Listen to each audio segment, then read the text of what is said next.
the Barr-Durham inquiry, John Durham's inquiry, is looking at. The different things that the FBI and it looks like the CIA did in its anti-Trump operation. So who's the mastermind of all of this, Sidney? I mean, you said earlier Stefan Halper is certainly at the core.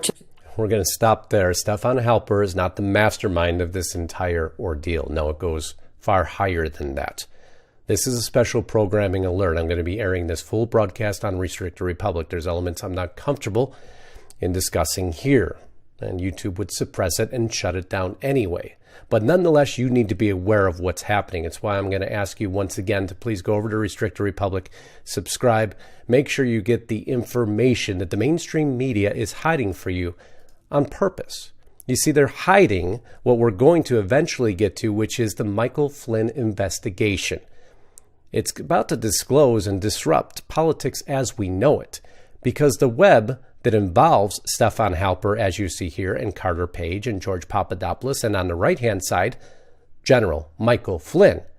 You see, it appears that this man who received millions of dollars to aid the Hillary Clinton campaign, call it what it is, part of the intelligence community, turning out to be an FBI and CIA informant, arranged for the meeting between, and if you remember correctly, we covered this before, Joseph Misfit and George Papadopoulos. You see, the deep state got really upset when Trump was about to be elected, and especially when he became elected, because all their dirty laundry was about to be aired. They didn't like that very much. So they sent a series of informants out there to basically implode the entire foundation of the Trump campaign and what's turning out now to be the Trump presidency.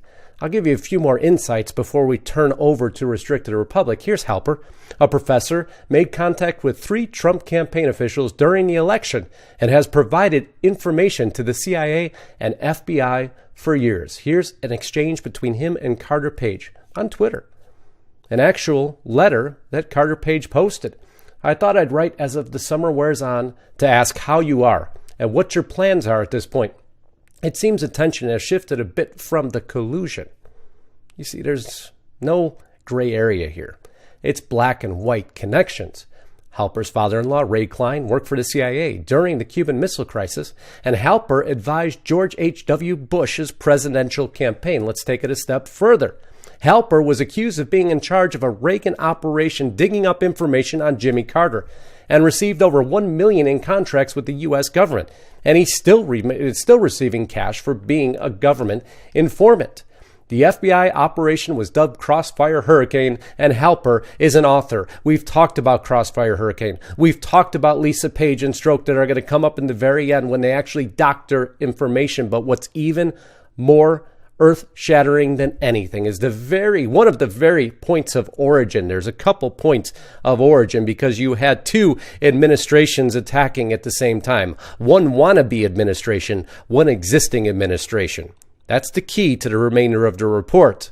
But if you know that those were both happening at the same time with Joseph Misfit and Stefan Halper helping out, but what about the dossier?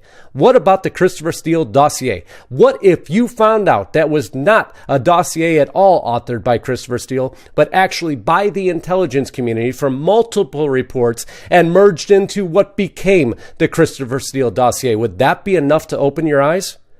The story continues to unfold, and I will continue to cover it in great detail. I'm going to stop here for now. We're going to pick this up over Restricted Republic. I ask you to join us over there. Coupon code TRUTH. You see it on the screen right now. Link will be below. Godspeed and God bless. Until next time, Justice Knight signing out.